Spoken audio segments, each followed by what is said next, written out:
Hey everyone, I'm Crystal Jigrup, and this is Empowered by Women. In August of 2021, I launched Book of Bijou, which is a line of chic and innovative jewelry storage. And in January of 2022, we expanded into what you now see as the Empowered by Women platform.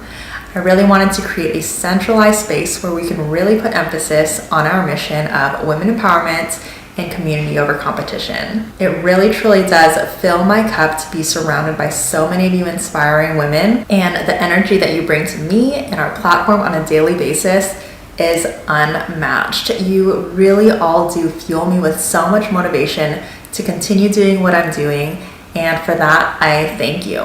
Before we jump into the episode, please be sure to follow or subscribe to us wherever you are listening, whether you're watching on YouTube or you're listening on your favorite podcast platform. And also don't forget to share your favorite episodes with your fellow female founders so that we can continue growing our platform and furthering our mission. All right, let's go ahead and jump into this next interview with another incredible woman in entrepreneurship that I know you guys are going to absolutely love.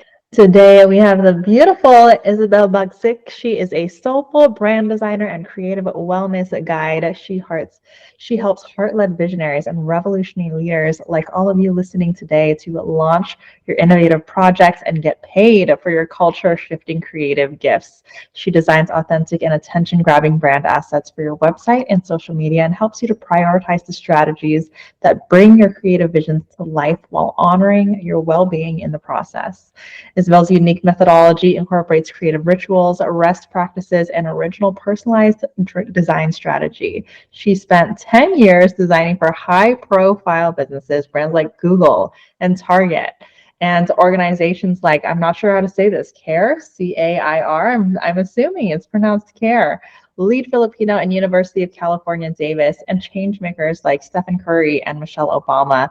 And she also launched a successful magazine called Brown Papaya, which we're definitely going to be diving into. Yeah.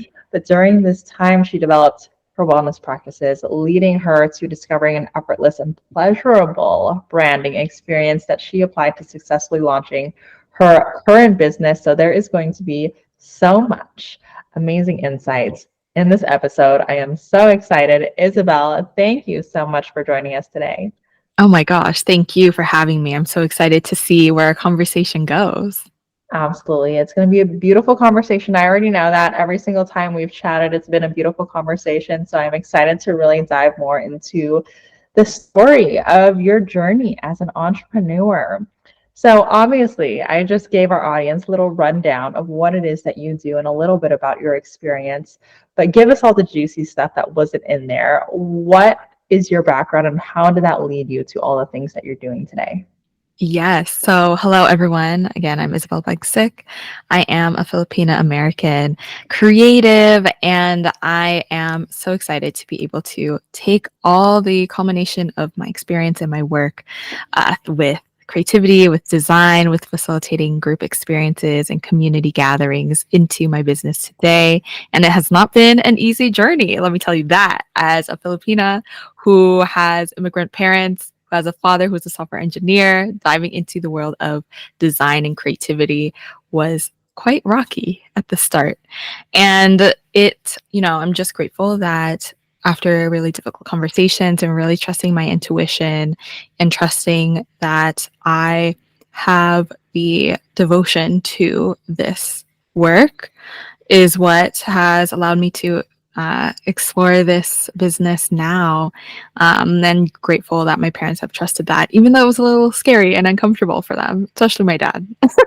Software engineer, very different realm of work, yet somehow still overlapping in terms of working at a computer and thinking about creative, innovative solutions.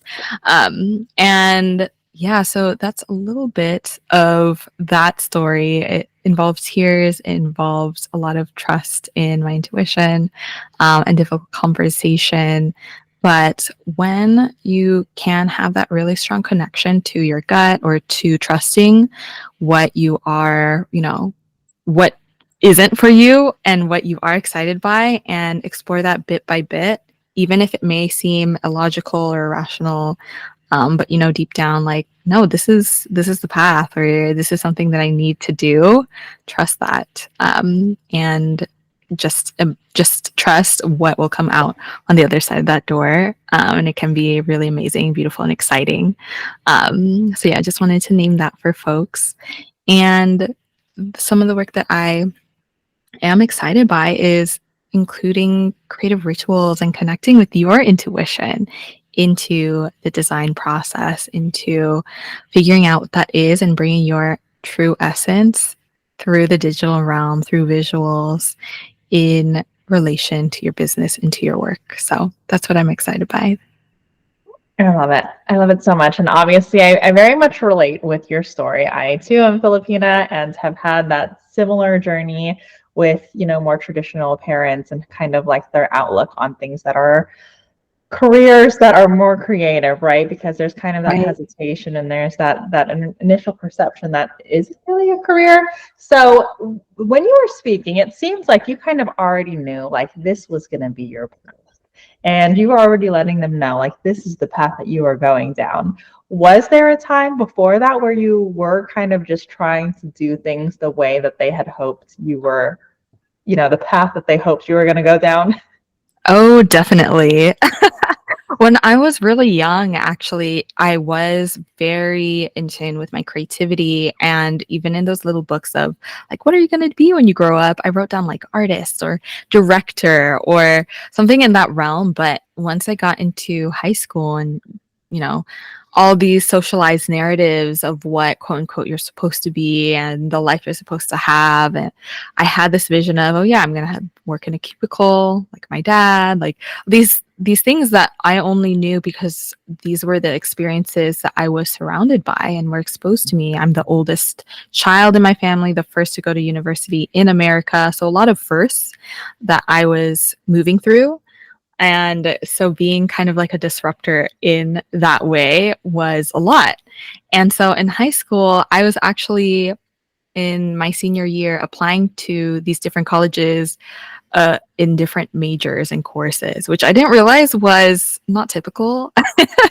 So, and I got accepted into different things like business, in biology and science, in um, uh, art studio design in the university I ended up going to, even applying and getting into Ateneo University in the Philippines. I really clearly did not know what I wanted to be. So I just put all my feelers out there to have these options and, trusting that and also being grateful for a mentor, my art teacher, my senior year. I was taking an advanced art class, and she really was an advocate for creative careers, especially an animation program at a local college.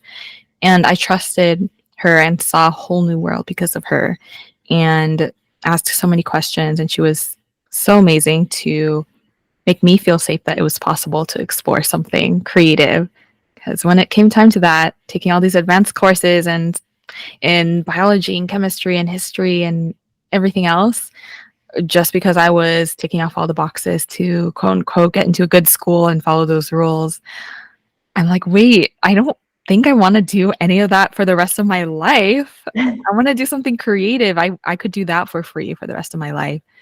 And that felt so liberating, even with the difficult conversations that followed through. I knew deep down, like, if I were to look forward, this is it. This is really the thread that I've been following since I was young. And it is possible and it exists.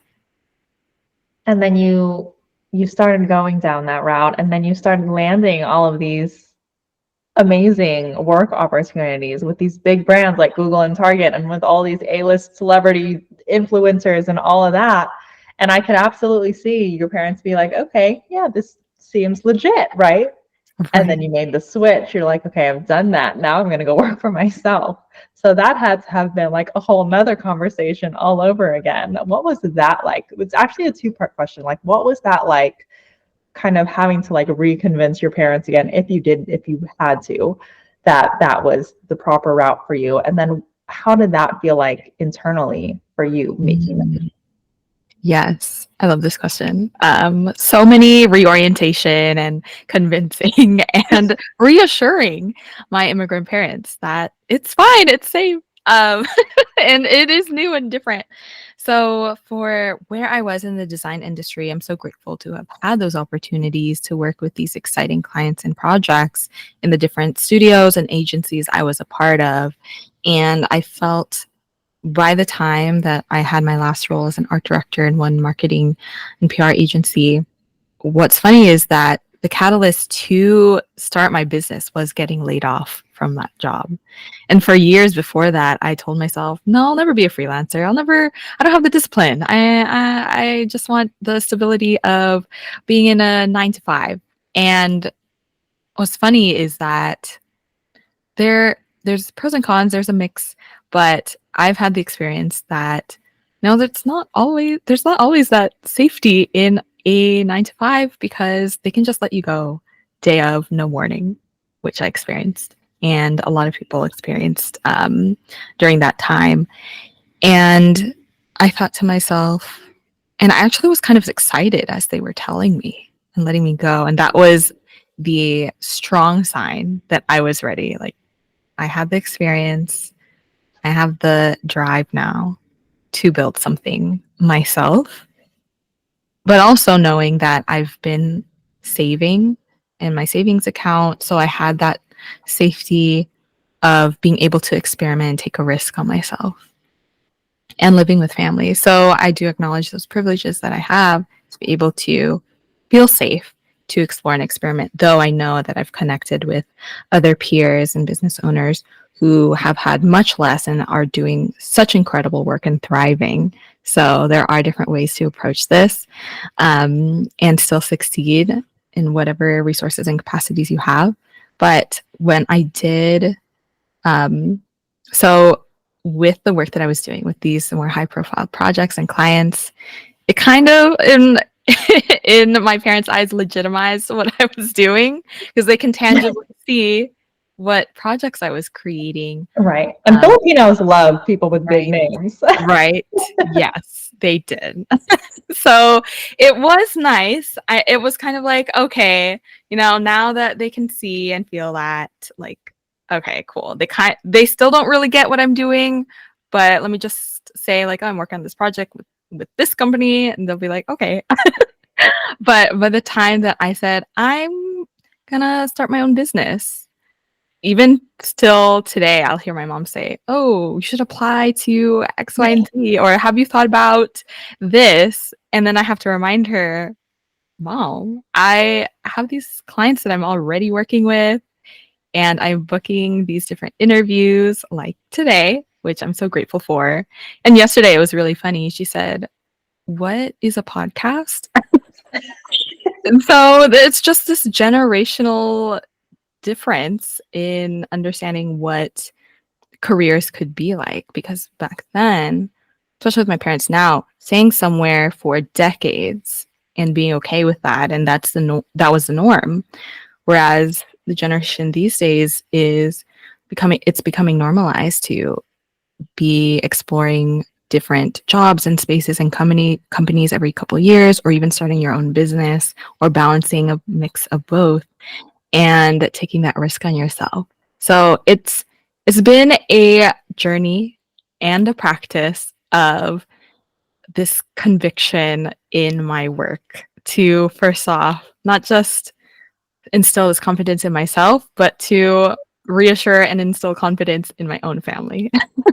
Okay, I know you're all well invested into this episode so far, but I wanted to just take a quick moment to tell you all about Cast Magic because this tool has been a lifesaver for me and the Empowered by Women podcast. And we don't like to gatekeep around here, okay? So if you also have a podcast, a YouTube channel, or really produce any kind of long form content, you really need to introduce Cast Magic into your life if you haven't already. It used to take me forever to find specific clips, create captions and titles and descriptions, and all the things that come with running a podcast, but Cast Magic has made that 10 times easier for me. And as a mom with a very busy schedule, I am all about simplifying and streamlining my to-do list. So seriously, save yourself some time and even multiply your usable content and download it ASAP. The link will be included in the show notes, but let's go ahead and get back to this awesome interview. I love that. I think that's such an important thing to know because so often we're not doing the things for ourselves, right? But then the fact that you are doing it, and the fact that you are that conviction is a huge piece of it. You really need to have this profound belief in what you're doing. Otherwise, if that's not there, then that creates a very shaky foundation, right? And then that shows to everyone else around you. But when you grow up in this upbringing where it's like you have the family that's already kind of like skeptical about all things that are non-traditional, then you really need to make sure like that conviction, that belief is solid. So you can be like, this is what's happening, until they're finally starting to catch on. My mom has actually been the same way. Like now that she's like seeing what's possible and like what is out there, she's like, oh, okay. She's starting to like pick up all the little things that I'm doing and like realizing what I'm doing and why I'm doing it. And it's really cool. I love that. Yeah, just like inviting them into the process. I love Exactly. And then it helps them to realize like they can start dreaming too, right? Yes. Yes. That they don't have to be stuck in whatever, routine that they might have, even if they have invested however many years. That doesn't have to continue being their life moving forward if that's not what they envision for themselves or what they dream for themselves. So let's dive into like what you actually do, because I love the work that you do. I love your process behind it. Everything is very like soulful and playful. And soulful branding is a phrase that you use a lot in your marketing and to help you draw the clients that make sense for the work that you do. So in your words, what is soulful branding? Yes, I love that question. And really, it's just having this blend of connecting with your intuition and with strategy and putting that together to get clear on the essence of who you are and the essence of the movement and the legacy that you're here to build. You're not here for just making a quick buck. You're not here to just be in business for a couple years and move on. What I'm really excited by is connecting with these leaders and visionaries that know they have these gifts to bring into the collective to grow community, to be a part of a movement or start a movement and leave a lasting legacy that will leave a beautiful social impact on the world or healing on the world or whatever gifts and medicine that they have. It's being able to blend those worlds of intuition with strategy to dive into soulful branding in whatever way that looks like, that feels so true to you, that it feels so potent and visceral to your dream clients and community. I love that. So in one of the first conversations, and this was shortly after our empowerment summit that we hosted earlier this year, and you were telling me like more about what you do. You have this unique process that you kind of bring your clients through, right?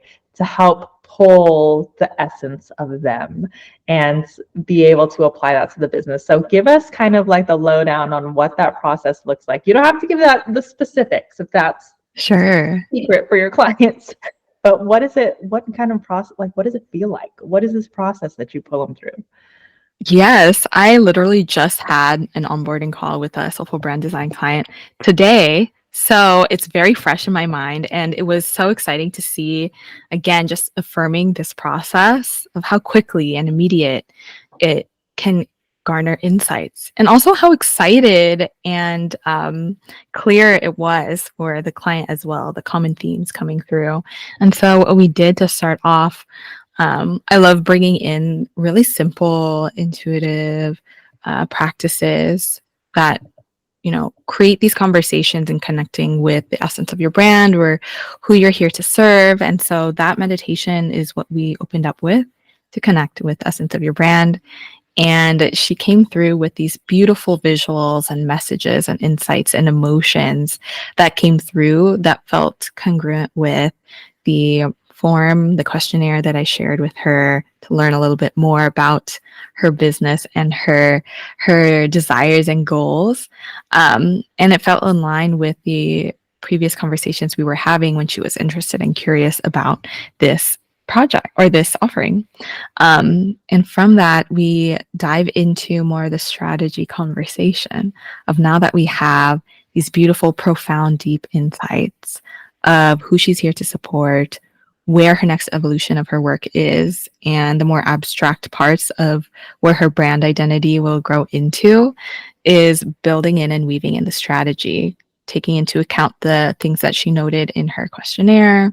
I had questions. We were fleshing out some things that we can create together, such as how her social media campaigns can be, really like diving into her goals, and ending with an oracle card reading to help synthesize the conversations that we've been having and seeing what common themes or additional closing messages that were coming up for her. And again, by the end of it, she was so excited. She kept using that word, I feel so excited, which was so lovely to hear. And that's so important for me to know that this isn't just like a dry design strategy type of conversation. This is a live creative collaboration.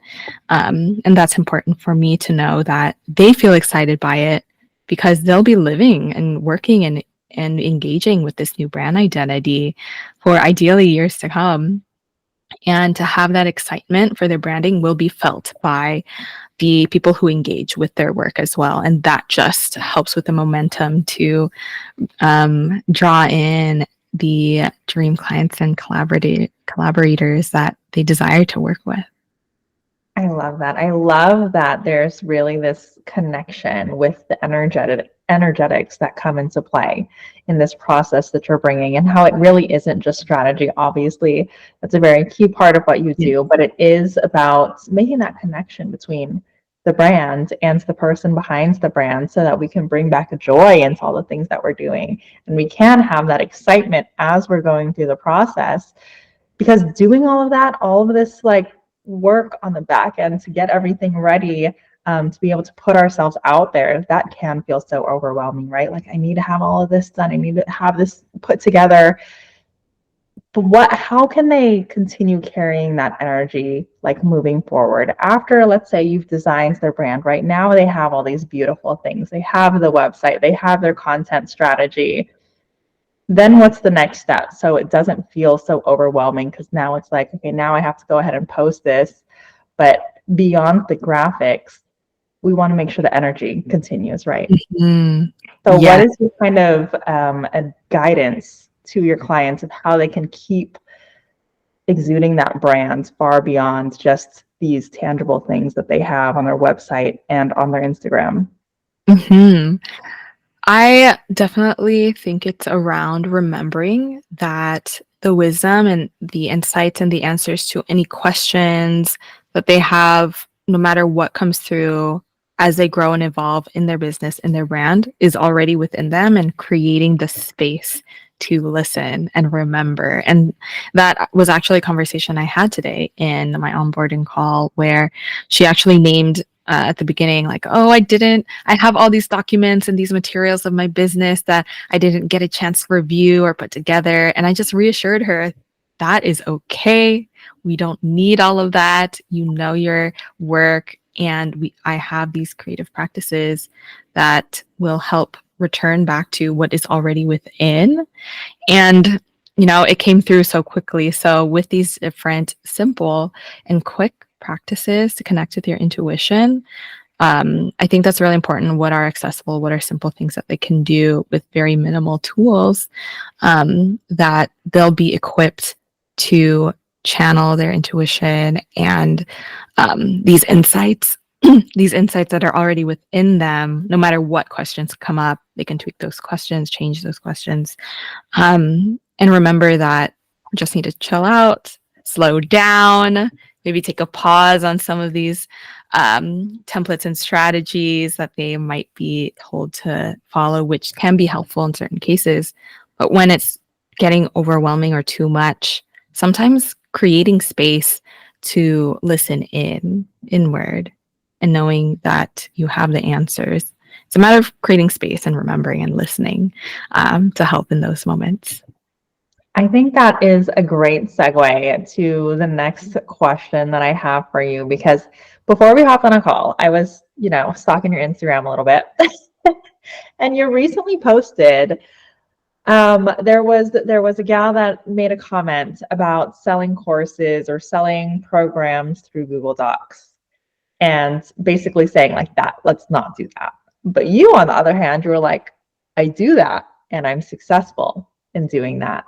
And it's kind of just building on what you were just saying, is you can have all the things be more simple and easy for you and still have content and all the work that you're doing convert, because the way that you are showing up in those more simple tools, there's still magic in that. There's still power in that.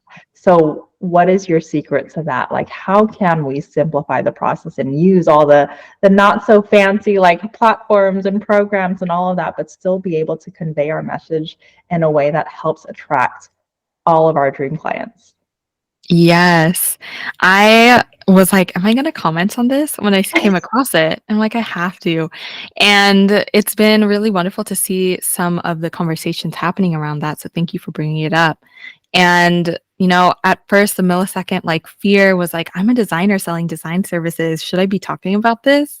But it's important for transparency and nuance and talking about like duality and all of these things, because yes, I am a designer selling design services, and that is currently, as of this moment of this recording, is on a Google Doc, and I have had clients already from there, and just had a new client yesterday, and it's been so wonderful. And really what it is the key to remember that, especially in this day and age of increased discernment of people, having discernment around who they're investing in, is getting clear on your authenticity and integrity in the quality of your work and how you are connecting with people.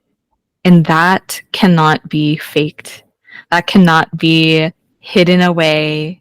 It will be very obvious if you are not connected in that way.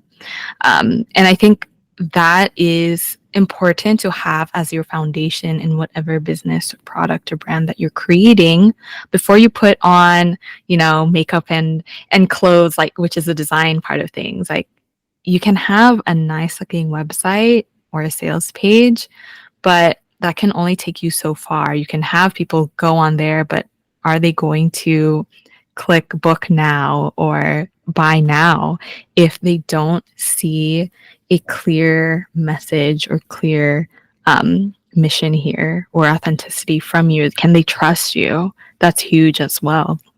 So I think having that as your foundation is important, and getting clear before you even think about design work. And I think that's who I try to connect with as well. Do the people who I'm creating with, do they have clarity in what they're offering to the collective?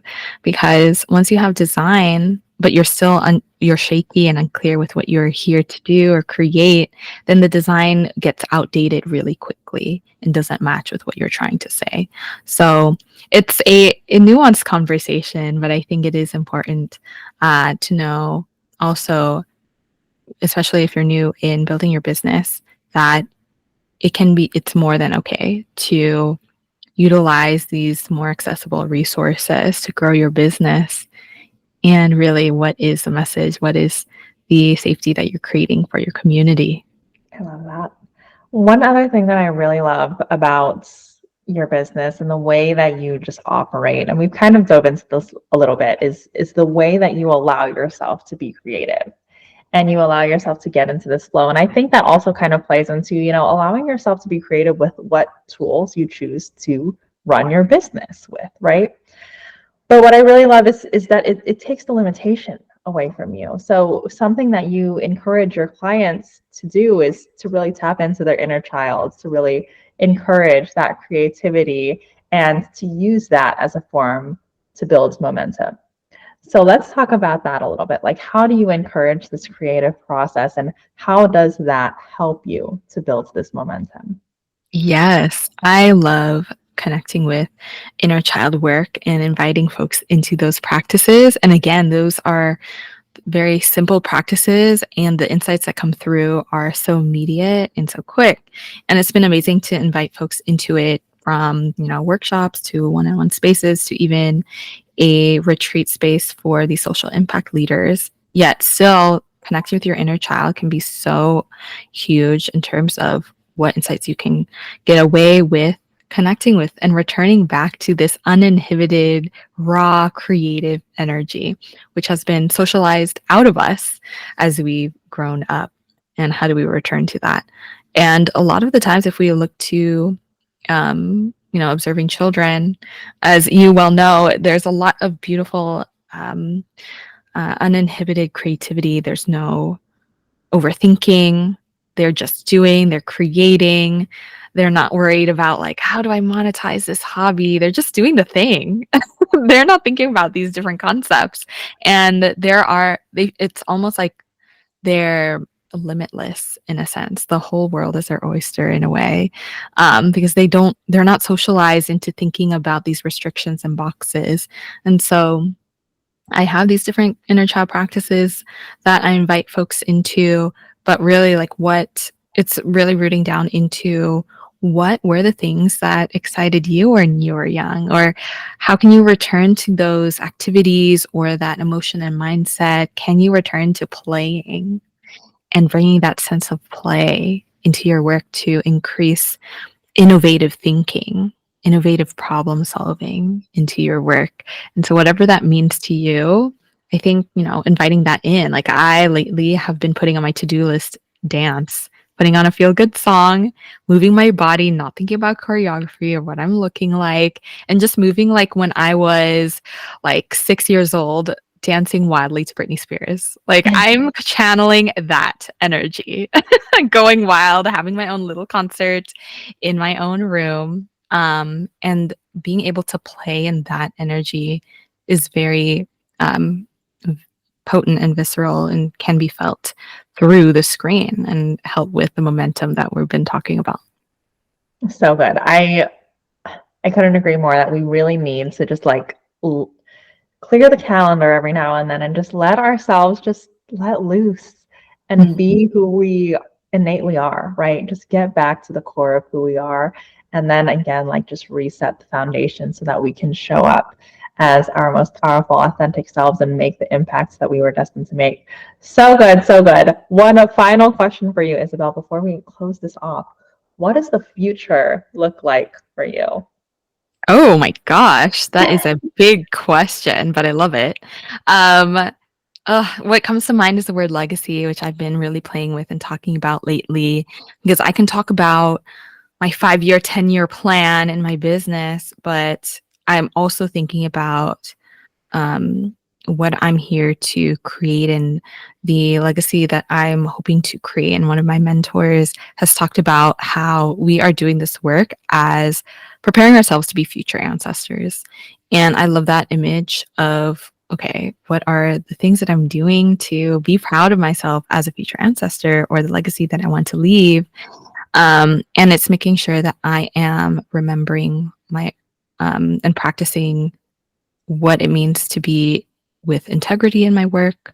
Can I remember the power of community and this non-hierarchical sense of growth and expansion, remembering that there is a lot of healing work that is constant and ever growing in business, and that it isn't just for me, but for my family and future descendants. And remembering, when I have long days, to take a pause and to remember my loved ones, and to remember incorporating more moments of this pleasure and clearing the calendar, as you said, and taking those moments to travel and be with loved ones in person, thinking about loss and grief and mortality, remembering that balance of life with business. And yeah, just like allowing creativity and trusting in the intuition to open new portals that I cannot even comprehend or conceive just yet. So very open-ended, but that's what's coming to mind when you ask that question. That's beautiful. Legacy is something that is also kind of consistently on my mind. And I think there's this beautiful kind of awareness of your ripple effects when you think of the world in that way, and realize that all of these little choices that you're making now, it's so much bigger than who we are today in this moment, because it does have this profound impact on the people immediately around us and also the generations to come, right?